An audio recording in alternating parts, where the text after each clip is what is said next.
Our special guest today is Mr. Wu, and he is a foremost expert on vintage cameras. And today he's going to give us a little talk on Nikkormat. Hi. Today we're having a special guest here, Mr. Wu. And Mr. Wu is one of the foremost experts on vintage cameras, especially Nikon and Leica. So without further ado, we're going to go start. And the subject today is going to mostly be on vintage cameras regarding Nikon systems. So it's a real special treat for all of us to see and get explained the different types of Nikon cameras during the days of yesteryear. Okay, Okay, let's here we go. go. So inside here, take away the bulb, and this take away. So inside this box now you have 6 cameras, 3 mechanical Nikomats and 3 electronic Nikomat. So starting from the earliest, we have this one, yeah, this is the early one. This is the Nikomat.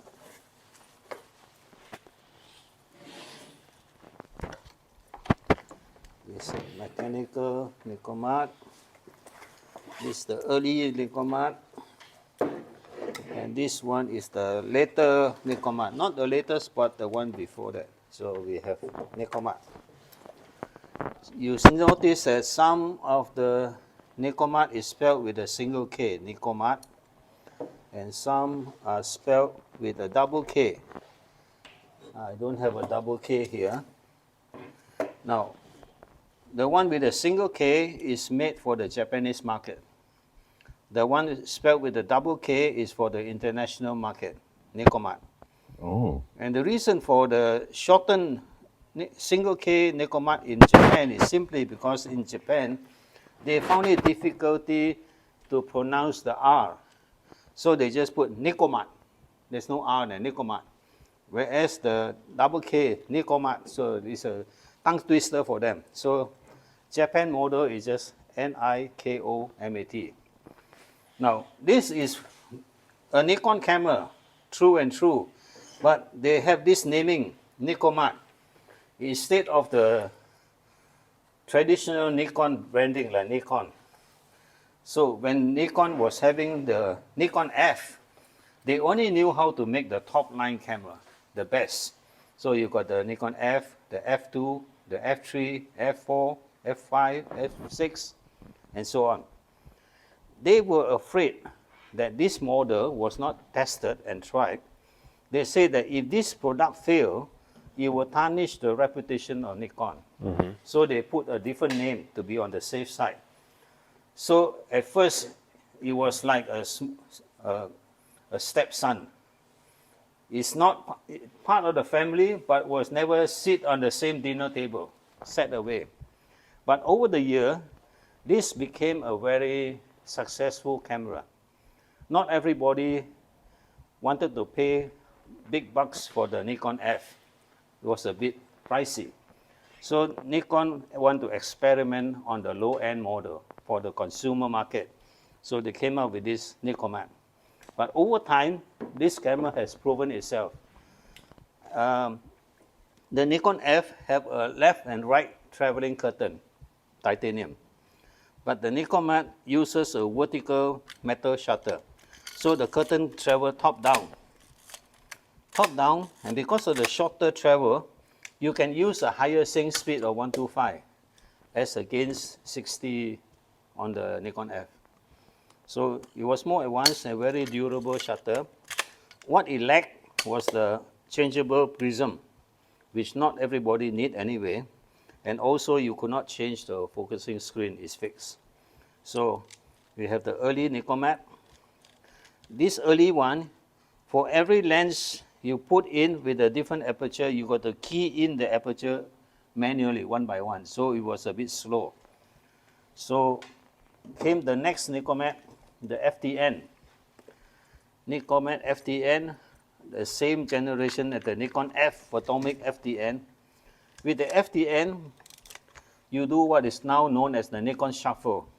So to index the lens to the camera, you have to set it to 5.6, get it inside, and then you give a twist and turn. By doing that, you key in the aperture of the lens to the camera body. So now the camera knows what is the biggest aperture available on this lens.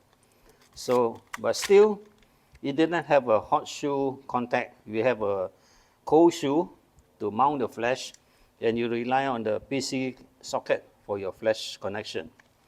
So it was good. Then things improve along the way. So we have the Nikon FT2. Now, the old camera, each time you set the ISO, you got to push this little pointer. In the process, you tend to break your fingernail. So this one come up with a better way. You just pull this tab, and then you can just shift the ISO easily. You still need to do the shuffle. So same thing. So when you put the lens to 5.6, then give a twist, then you index it. So now it has the hot shoe. A hot shoe.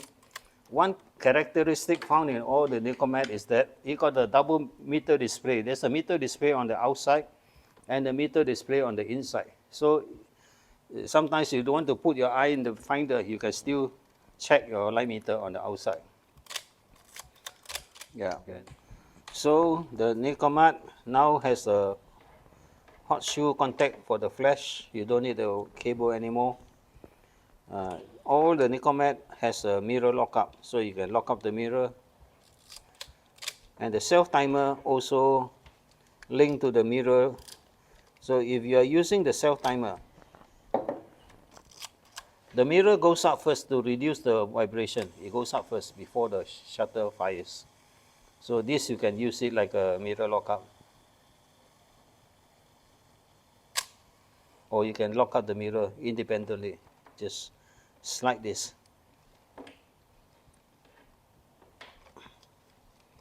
Yeah, mirror lockup.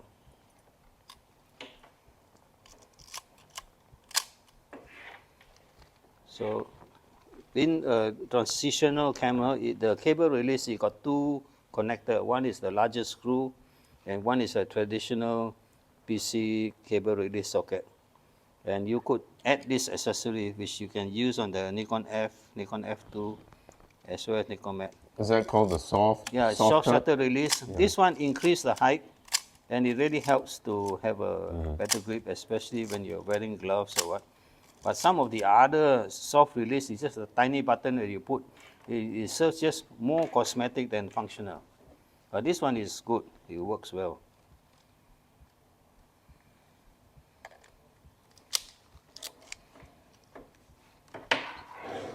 So we have the Nikomat. I don't have the latest Nikomat, it's the FT3. The FT3 uses the modern auto indexing, so I don't have to set 5.6 and twist and turn the lens anymore. Now, while this was mechanical, then the electronic revolution started. So Nikon came out with this Nikomat EL. EL also have a few models. You have the EL, EFW, and EL2. The EL added automatic aperture priority metering.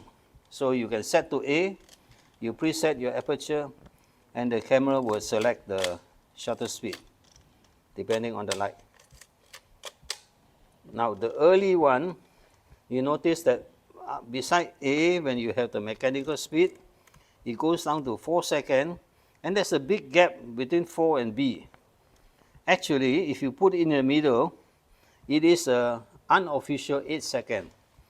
Nikon was afraid that this 8 seconds was not reliable, so they never put the 8. But if you do try, you put it on in between and you click and you time, it's exactly 8 seconds. So it's actually a default 8 seconds. On the later model, FE and all this, you have the 8 seconds on the later model. So it came in chrome. It also came in black.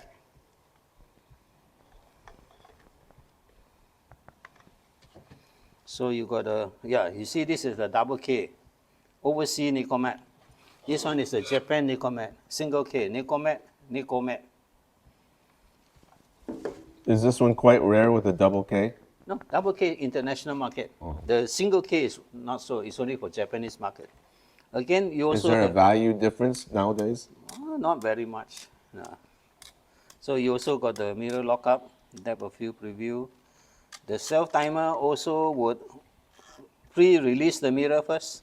So your mirror will go up first before it clicks, so reduce the vibration.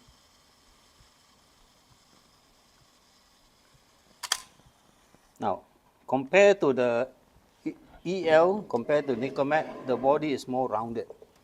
This was a bit angular. This one is more rounded, better grip. So it looks a little bit smaller size. This is a bit chunky. But both are very reliable. So in the heyday of this Nikomat Nikon, those who have deep pocket, they go for the Nikon F and the F2. But not everybody wanted to do that because there's a lot of money there. So when they have this series, Nikomat, this one is like a poor man's Nikon. Only in terms of the money you spend, but they take the same set of lenses and just as reliable.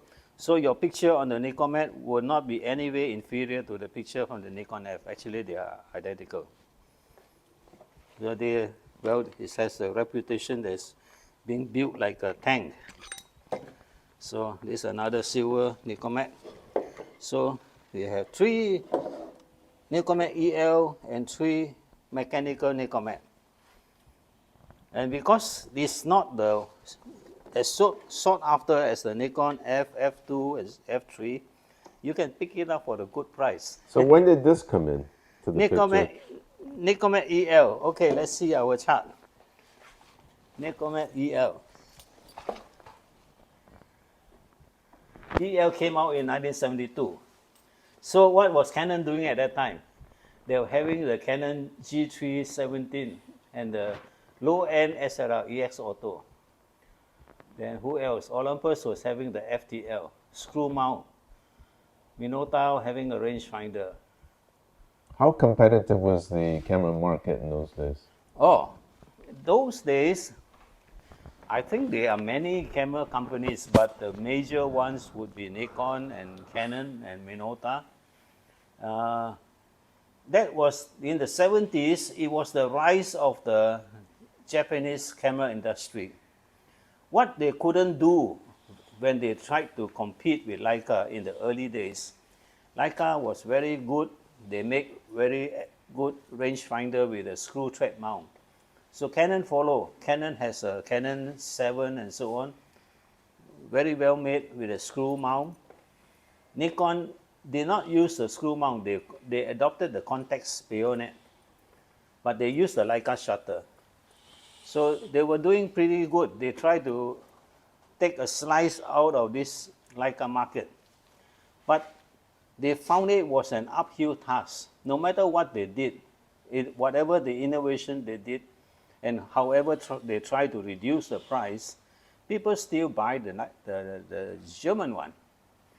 And then they did all their best, and then in 1954, Leica came up with the M3 that knocked them off, gave them a technical knockout. So they realized it's wasting the time and effort to trying to fight against Leica. It's an uphill task. So what they did is they turned their attention to the single lens reflex. So Nikon, from Nikon F was one of the early ones. They took the Nikon S rangefinder camera and put a mirror inside and convert it into SLR. And you look at the top plate layout, it's identical. The Nikon S top plate layout is identical to the Nikon F. So actually it came from the same chassis. They just add the mirror.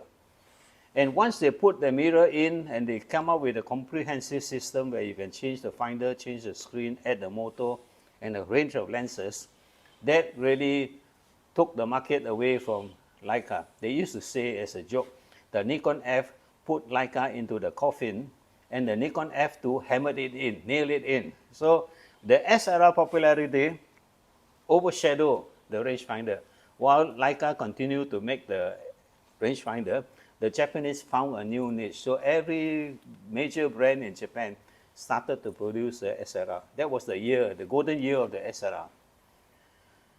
So until the SLR, from manual, it has auto exposure, and then it has autofocus, and then later on became digital. Okay, great. Hey, thank you, Mr. Wu, for problem. this history, because there's a lot of viewers out there who don't understand or don't know the history of Nikkormat, such as myself, and how it's evolved from Nikon to Nikkormat and beyond, and the competitiveness of that time era. So, thank you very much for this history lesson, and maybe we'll do another one Sure. on another brand, because since Mr. Wu is he's a master, and the Wikipedia for cameras of basically any brand. So from this point, we'll do some more on another brand, maybe Leica next. Okay, thanks a lot, Right, and thank hope you you. enjoy this. Right. Bye bye, Mr. Wu. Bye-bye.